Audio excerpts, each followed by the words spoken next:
Olá, turma! Estamos aqui para mais uma videoaula. Na verdade, a primeira videoaula e talvez a única da disciplina de Geografia Política.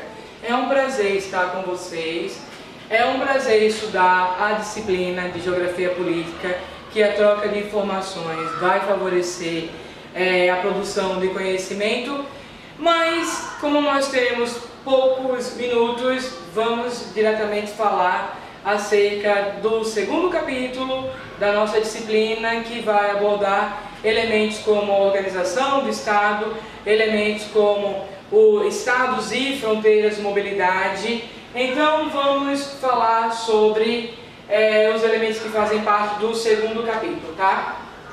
Na perspectiva da geografia política, como vocês já leram no primeiro capítulo, a questão do espaço, ela tem um sinônimo com o poder. A questão do território tem um sinônimo com poder absoluto. E o que nós podemos perceber com relação aos elementos do território e do Estado? Vamos ver, tá?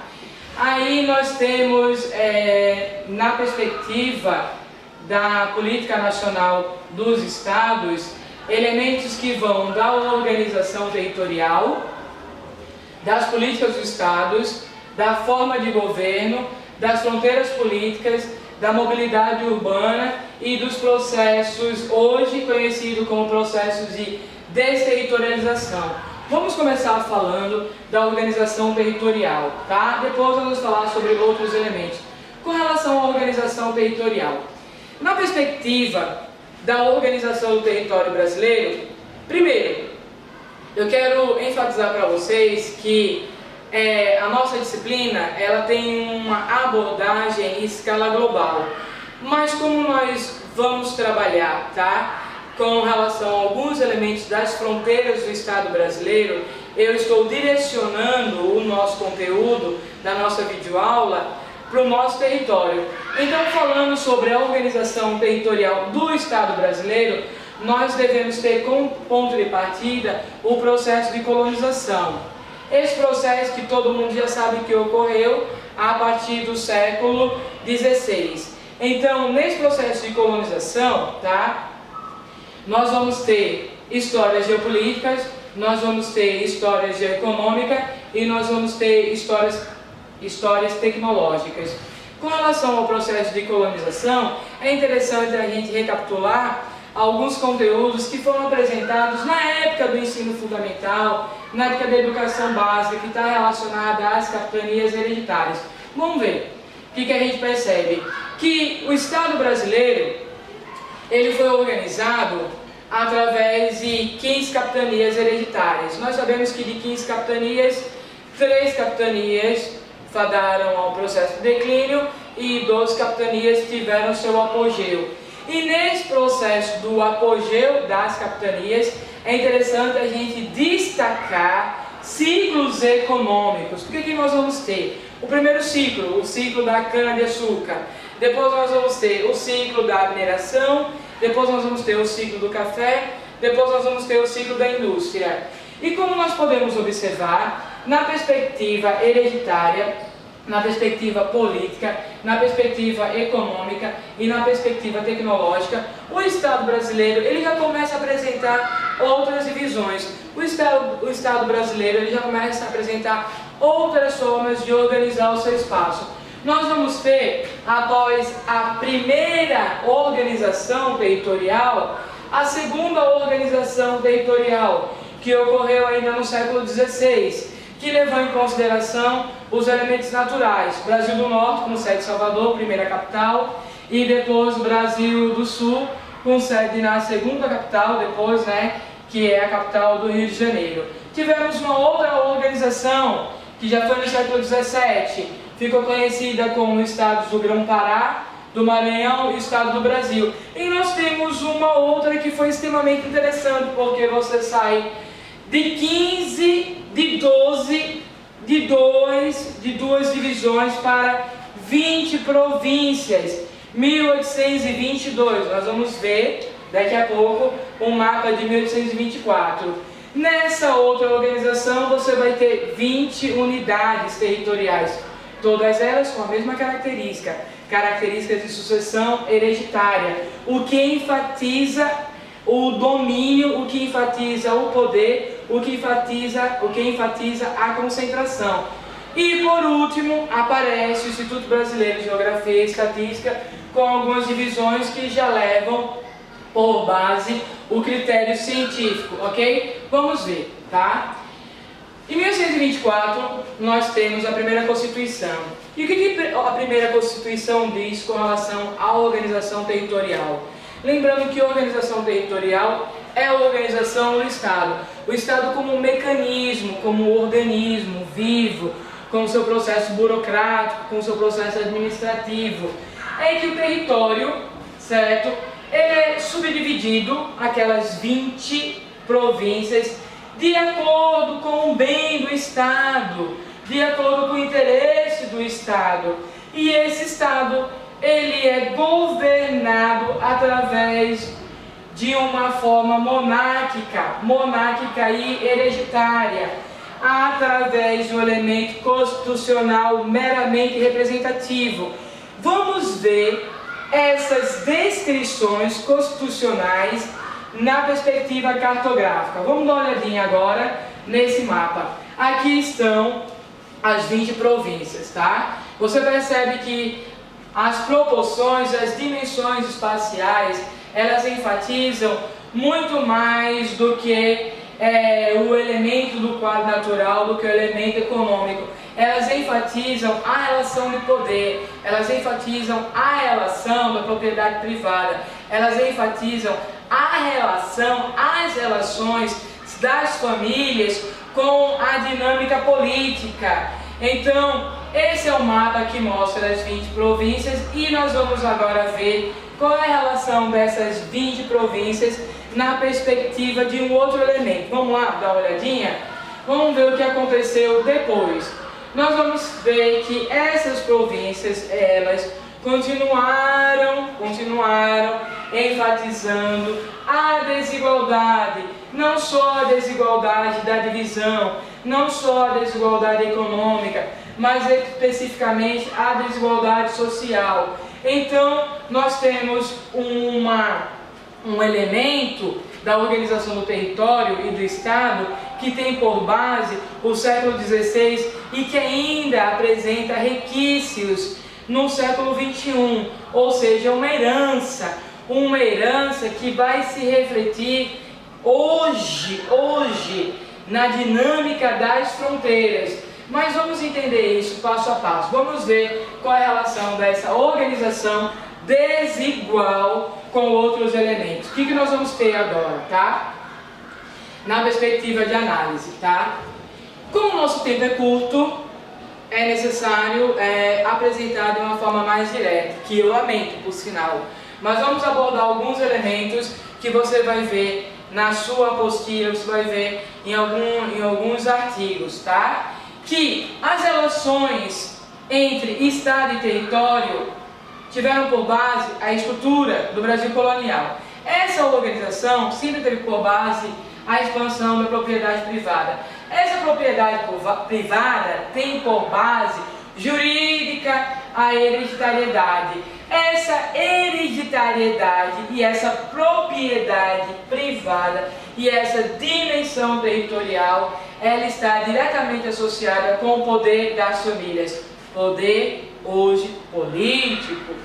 E esse poder político é um elemento de controle do fragmento e de toda a integridade do território, que é legitimamente legal em função do arcabouço jurídico. E esse arcabouço jurídico, independente do processo de estruturação, de reestruturação territorial, mesmo tendo sido estabelecido através dos ciclos econômicos, os quais eu já enfatizei, os quais eu já salientei, e mesmo tendo também a dinâmica do processo de evolução da ciência geográfica, sempre estiveram, e eu acredito que vão estar, dentro de uma dinâmica do poder.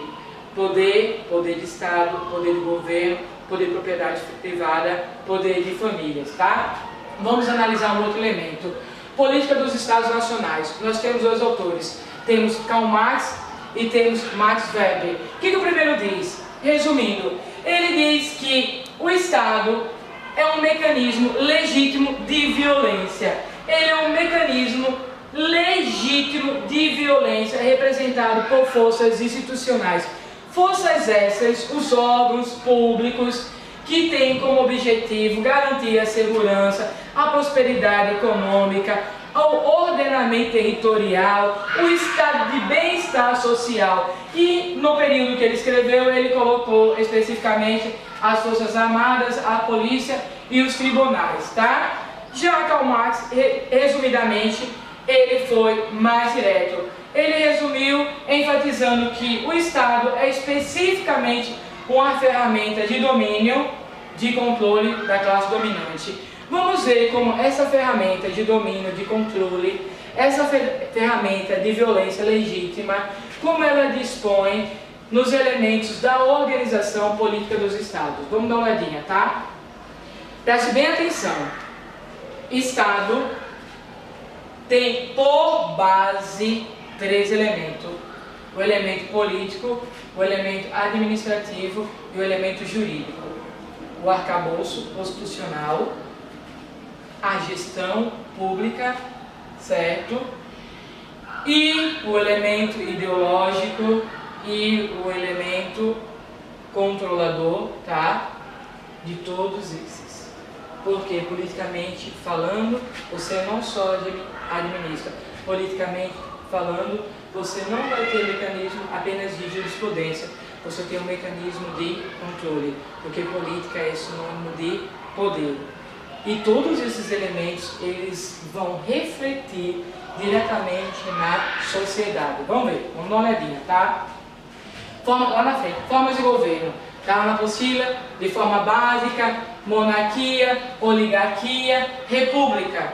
Nós vivemos com uma forma de organização do Estado, com uma forma de governo que tem por base a república, governo escolhido. Por essa razão, nós temos as práticas do governo, que é o presidencialismo do Brasil. Processo através do elemento democrático. República, governo escolhido, federativo, de federação, democrático, escolhido por todos, certo? Princípio da liberdade, da escolha, presidencialista, um representante legal, certo? Do nosso Estado brasileiro. Vamos ver isso diretamente, tá? Todos esses elementos vão ter por base outros elementos. Porque você tem a Constituição, você tem o governo principal, aí você vai ter os governos estaduais, aí você vai ter as prefeituras. Então nós temos a escala nacional, temos a escala estadual, temos a escala local. Então, quando nós vamos parar para observar essa política nacional, essa organização do Estado, da República Federativa, do presidencialismo, tá? Todo mundo sabe, ele é responsável pelo estado de bem-estar social do território da sociedade brasileira. Mas isso tem outros mecanismos por trás. Vamos ver o que acontece agora, depois a gente olhar essa divisão territorial, né, do momento atual, tá? O Estado, mais uma vez, a política do Estado, como eu falei, ela é caracterizada do ponto de vista constitucional por 3 elementos: território, população, soberania. Aqui uma pequena descrição. O Estado Nacional precisa de um território que constitui sua base geográfica, que funciona como fornecedora de recursos naturais e suporte para a população. Todo esse Estado possui um conjunto de instituições jurídico-políticas subdivididas em funções administrativas, jurídicas e legislativas, que asseguram o seu funcionamento. Lembra de Max Weber? Lembra de Karl Marx? Suporte para a sua população. Todo espaço, um conjunto de instituições jurídicos políticos, as instituições públicas, os órgãos públicos, tá? que vai ter por base garantir a soberania do nosso Estado, que vai garantir a soberania, a autonomia, o controle do nosso território, garantindo um Estado, teoricamente, de bem-estar social para a nossa população. Vamos dar uma olhadinha em outros elementos, tá? Tá aqui, políticas nacionais do Estado. Eu coloquei na cor verde para destacar o que é mais importante que vai ser discutido na atividade que vocês vão realizar daqui a pouco, que está relacionado à soberania do território, que está relacionado aos limites das fronteiras. Mas se você quiser saber um pouco mais, você precisa dar uma olhadinha no título 3 da Constituição, no capítulo 2, 3, 4 e no capítulo 6, tá? Vamos pensar na perspectiva de soberania e de fronteiras. O que nós vamos ter agora, tá? Intervenção. Estamos vivendo um momento político de diversos extremos conflitos. Como nós pensamos na fronteira do Estado brasileiro, nas fronteiras, isso é extremamente visível a cada momento que você acessa a internet, a cada momento que você liga ao telejornal, tá? Intervenção. A intervenção tem por objetivo garantir a integridade. A intervenção tem por base garantir a invasão estrangeira. A intervenção tem por base garantir o comprometimento da ordem pública. Então, proteger as fronteiras e intervir para garantir a soberania, a autonomia e a segurança. Vamos ver.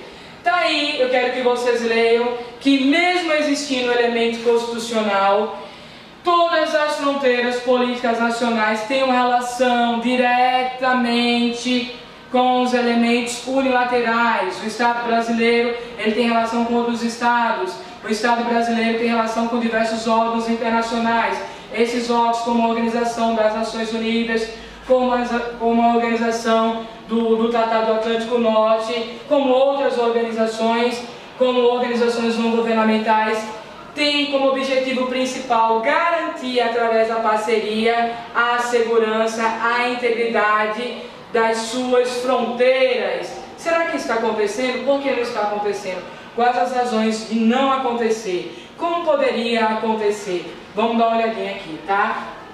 Brasil, olha a quantidade de fronteiras. Mas quais são as fronteiras que o Estado brasileiro não está conseguindo, ou talvez até ele esteja, através de uma outra dinâmica, garantir o que foi apresentado no slide anterior, tá? Eu queria que vocês pensassem nas fronteiras como não só um elemento negativo, um elemento positivo também, o processo de intercâmbio econômico, de intercâmbio cultural, de intercâmbio político, de intercâmbio ideológico, de intercâmbio institucional, tá? Dá uma olhadinha nas fronteiras e pensa o que ela representa com relação a tudo que foi apresentado. Vamos ver? Tá? Ela apresenta potencialidades e problemáticas, e não sou eu que digo, não é a professora Givanice Marques que diz, não é a professora Givanice Marques que fez o relatório. Quem fez o relatório foi o Tribunal de Contas da União. Pensa na perspectiva da geografia política, da geopolítica. As fronteiras do Estado brasileiro apresentam todos esses potenciais, mas apresentam também todas essas problemáticas. E essas problemáticas necessitam ser solucionadas para que haja o desenvolvimento. Vamos pensar mais um pouquinho, tá? E o desenvolvimento, ele ocorre como toda a sua potencialidade, como todos os seus processos de conflito, de problemáticas, através também de mobilidade humana. Aí você vai ter, tá? Vamos dar uma corridinha em função do tempo, que esse processo de mobilidade ele tem gerado nos estados atuais um processo de desterritorialização. Será que o território hoje ele é singular? Será que o território ele é plural? Se o território é singular, quais são as suas características? Se o território é plural, quais são as suas características? Se o território ele é singular, quais são os seus aspectos positivos e negativos e como plural? Mas pensando nesse processo de mobilidade humana, nós temos que pensar que é um elemento globalizador, tá? E ele tem garantido elementos homogêneos. Vamos pensar, mobilidade humana envolve cultura, envolve natureza, envolve política e economia. Hoje, a desterritorialização, ela envolve esses 4 elementos. Pensa naquele mapa das fronteiras, pensa nos elementos da política nacional, pensa nas formas de governo, pensa nas instituições, pensa no arcabouço jurídico e na relação dele nesse processo. Vamos dar uma olhadinha em outro elemento. Aqui, processo de desterritorialização. É um novo tipo de domínio, certo? É uma nova prática, uma prática que ela integra, mas que ela está o tempo todo em processo de fragmentação. É uma prática que começa a eclodir, explodir, e não é só aqui na América do Sul não, é no mundo inteiro. Mas o que isso representa para o Estado Nacional? O que isso representa para o governo? O que isso representa para a sociedade? Vamos dar uma olhadinha em outro elemento, tá? Esse outro elemento que você vai olhar está na sua apostila. Esse outro elemento que você vai olhar está relacionado às suas análises. Esse outro elemento que você vai olhar está relacionado especificamente à sua compreensão e à sua produção de conhecimento. Desejo a vocês uma boa atividade. Se vocês tiverem dúvida, procure os tutores, estamos à disposição, mas é importante que esse fim, na verdade, é só um começo, tá? Boa aula, até o nosso próximo encontro.